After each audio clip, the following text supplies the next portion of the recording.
This is Willis's World, back with another guide on classes in BDO.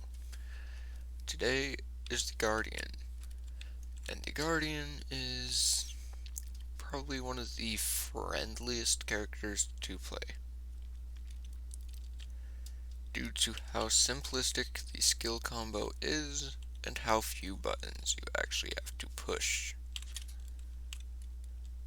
The skill rotation that I have set up for it, for its succession, is rather easy and quick to use, and you have full access to every ability in it at level 20.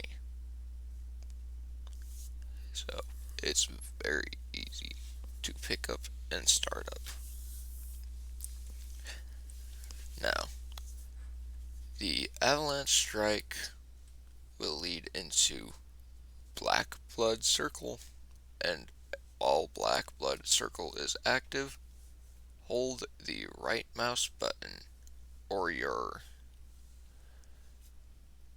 connected skill if you're on a different one, but on it, well, this is PC walkthroughs. All of my videos are PC walkthroughs. Console and mobile both have different skill sets and different play styles. There's some combos that will work on console that don't work on PC, and mobile is its freaking own game. So, if you play either of those, these guides are not for you. Sorry about that. But you'll be going Avalanche Strike, Black Blood Circle, hold right mouse button while activating Amua's Objurgation into Torso Ripper, and the instant the animation starts for it, hold the right mouse button. And that's the flow. What that looks like in combat is rather nice to look at.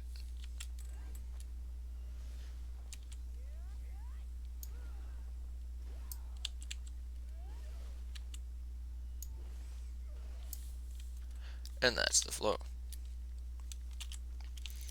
Now this is actually damn near completely renewable. The objurgation here, I'm not getting much from due to the fact that these guys aren't bunching up on me, but it does generate resource, and as you can see there, it generates quite a bit of it. So the reality is, before even skill add-ons, if you got 3 or above targets, it's completely self-sustainable. Now, to make it so that it is completely self-sustainable, I went ahead and made it so that the only quick slot that I have in these, well, I guess that has a quick slot, but it has no resource gen. Well, a few of them do. Well, they don't really matter that much. The only one that matters, the instant you have it unlockable, Black Blood Circle, at level 50. Scale it on as quick as possible. Get that resource recovery into its skill.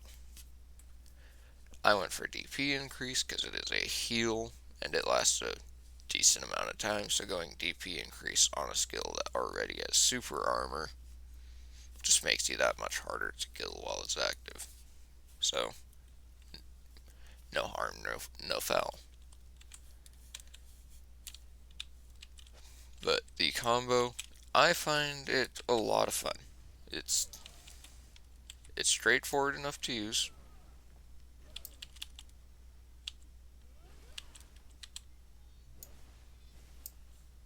And I didn't hold the right soon enough there. Oops. But what makes it so that Guardian is so friendly to beginners is actually not how simplistic the skill rotation is. It's actually her passive, the Dragon's Calling. Every single one of her skills besides the skills that use her shield. Heals. If it is a one-hand skill, it will heal for 100 HP. If it is a two-hand skill, it will heal for 200 HP. Now this skill rotation that I found,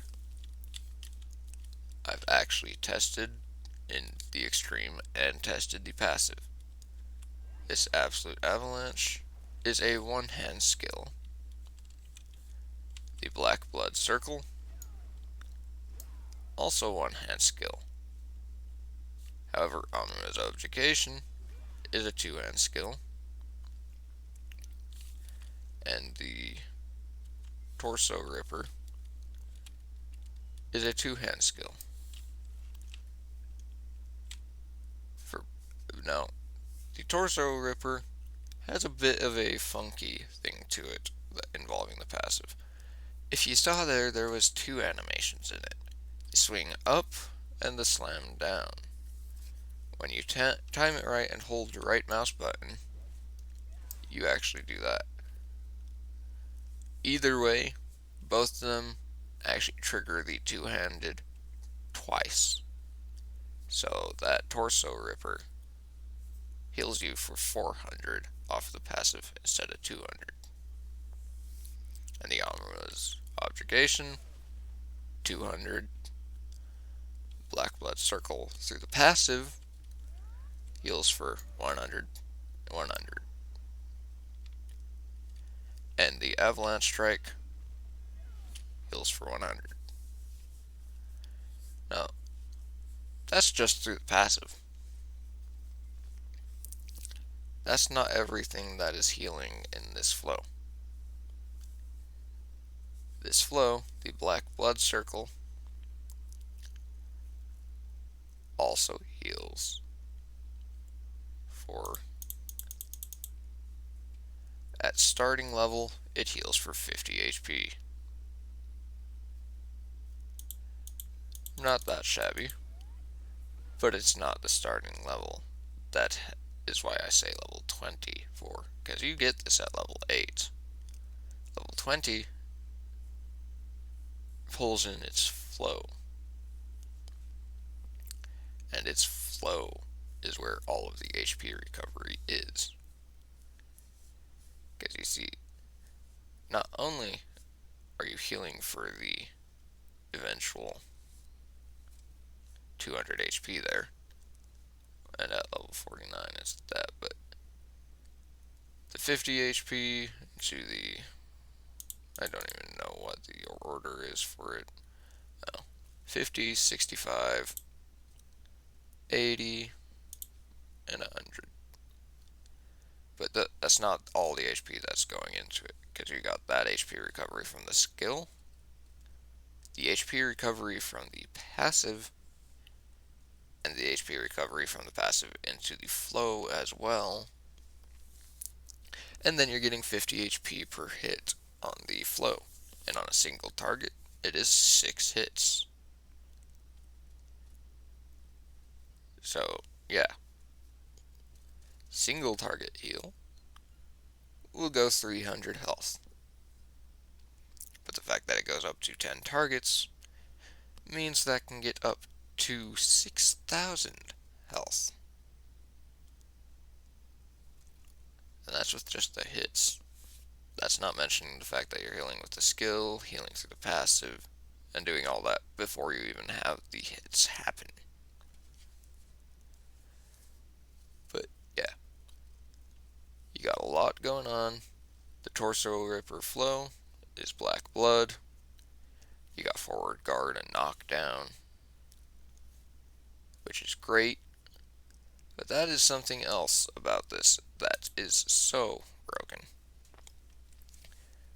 After looking at this for a bit while I was testing, every skill here except for one has some source of defensive capability. The Avalanche Strike has forward guard. The Black Blood Circle has super armor. The Omnima's Objugation has super armor.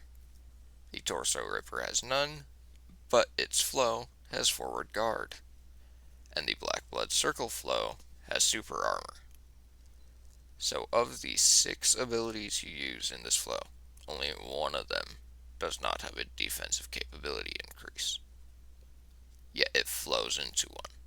So it is a very tanky flow, and it is a very good flow. Now the thing about the Succession, it seems like it is more PvP oriented than its counterpart, the Awakening, simply because a lot of the control that it does isn't restricted to PvE. The Avalanche Strike has knockdown on hits, unrestricted to content. This does have floating restricted to PvE, however with the super armor and the evasion rate drop, that evasion rate drop is really good for PvP because anyone who's playing a dodge character, you can tear that dodge away from them, and then suddenly it's just their health pool that you're hitting through defense. But then you got your Ammo's Objurgation, decreases AP on hits, due to that, decreases their damage on each hit you deal to them, and this skill hits quite a few times. And the Torso Ripper, the floating, is unrestricted to content. So, you already got a knockdown there that is available in PvP and PvE. You got a floating there that's available to PvP and PvE. And then we go and check out the flows for those two.